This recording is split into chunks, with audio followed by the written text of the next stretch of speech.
How's it going, everyone? Welcome back to the Vinyl Brotherhood, where we like to kick back, take it easy, and just chat about music, whether it be the latest and greatest new releases or old favorites from days gone by. We're glad to have you. Now, today's selection is an album by legendary composer Esquivel, and he's about to make our space age dreams a reality. So let's get those expectations high, and we'll begin momentarily.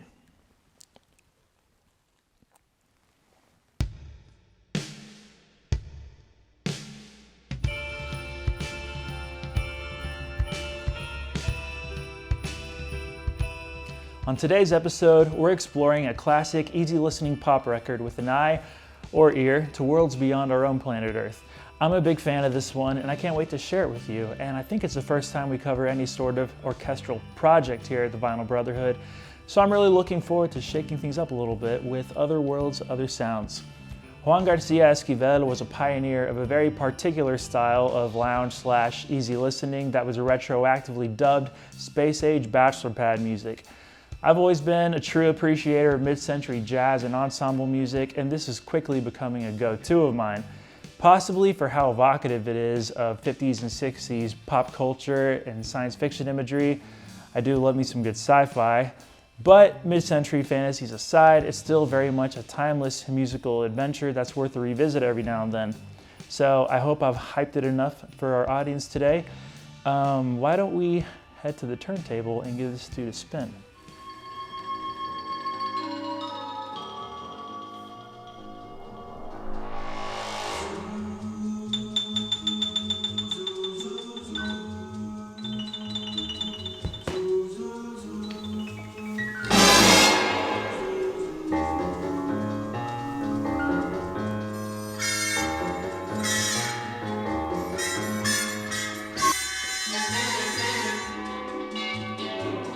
Let's take a moment to take in this beautiful artwork, a graphic designer's dream come true, if you will.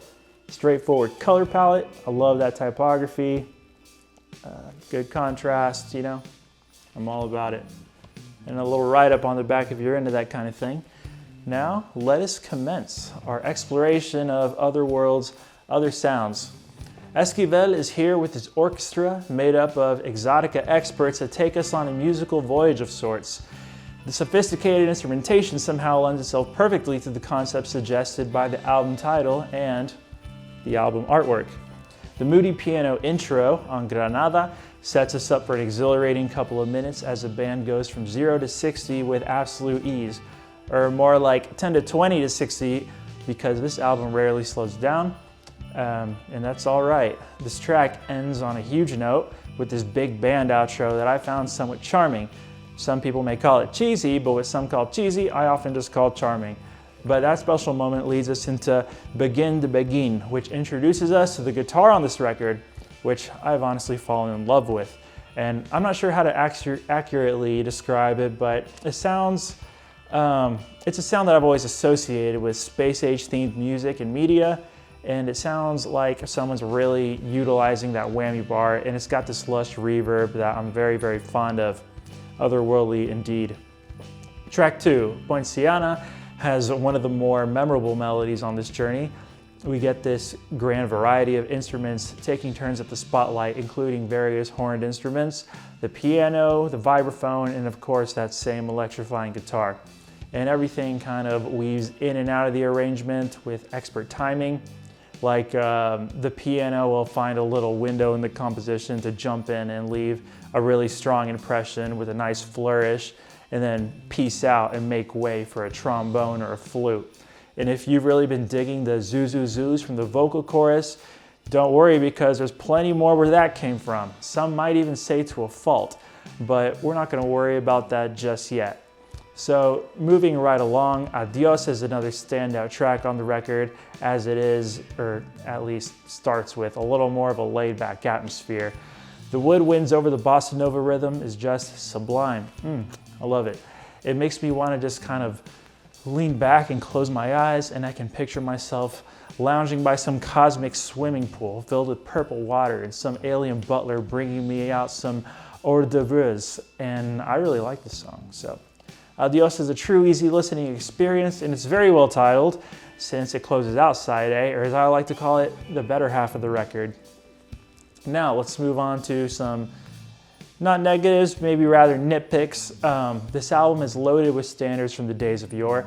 And while that was a norm at the time, and there's not really anything inherently wrong with that, I just think that some of the selections complement the record's loose theme and the rest of the track listing much better than others.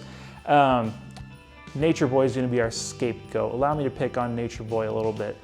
The arrangement is great and perfectly par for the course, but it just kind of pulls me out of the record's mystique a little bit. And the album doesn't always maintain the illusion. Also, there are a handful of ideas on this album that tend to approach overkill territory at times, such as those vocals that I hinted at a while ago. And it's not that they're doing a bad job, it's a great performance and whatnot, but the album it doesn't always give us the breather that we need. So to further emphasize this point, I have to mention that the majority of the record tends to drift along at the same tempo.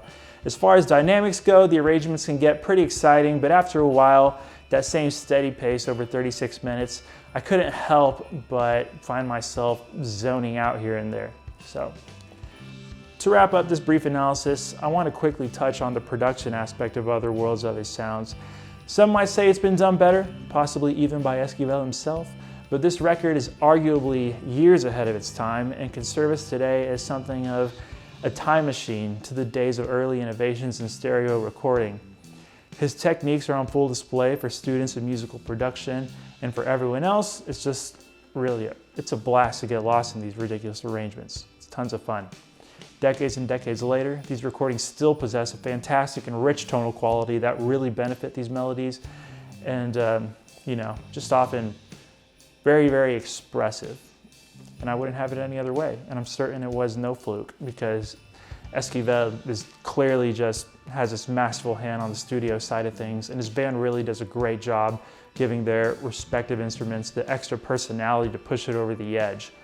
And I can really appreciate the intentionality in trying to emulate various interstellar ideas through the music, or the sound choices, such as, to provide an example, the guitar, or at least I think it's a guitar, at the end of the closing track, It Had to Be You.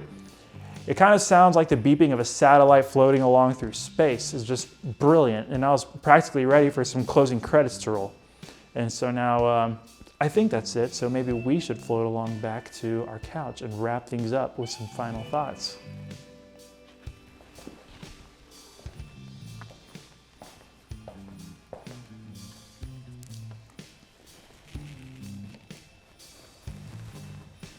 According to the legends, this album was recorded in 3 hours. The band booked 5 hours of studio time, and they just knocked it out with some time to spare. Impressive, is it not? Some of my favorite albums are those that can be appreciated at different levels. Other Worlds, Other Sounds can be a very rewarding experience if you take time to pick apart the arrangements and really lose yourself in these tunes. But you know what? It's also a great selection if you just need some hip background music for a get-together with a few of your friends. It's very rich, full of color, at times exciting, and often pleasant. So, keeping in mind the few reservations that I had about this album, I think I could score it a solid 8 out of 10. So yeah, thanks Esquivel, thank you Orchestra. They've given us a super fun record with some absolutely killer album art. And with that, I'm gonna call it a day. Thanks again for joining us today here at the Vinyl Brotherhood. We'll be back very, very soon, so be sure to just keep checking back. I'd love to hear from you all in the comments in the meanwhile, so please let us know what you thought about Other Worlds, Other Sounds, and anything else you've got on your mind. Sound good? All right, we'll see you guys again next time.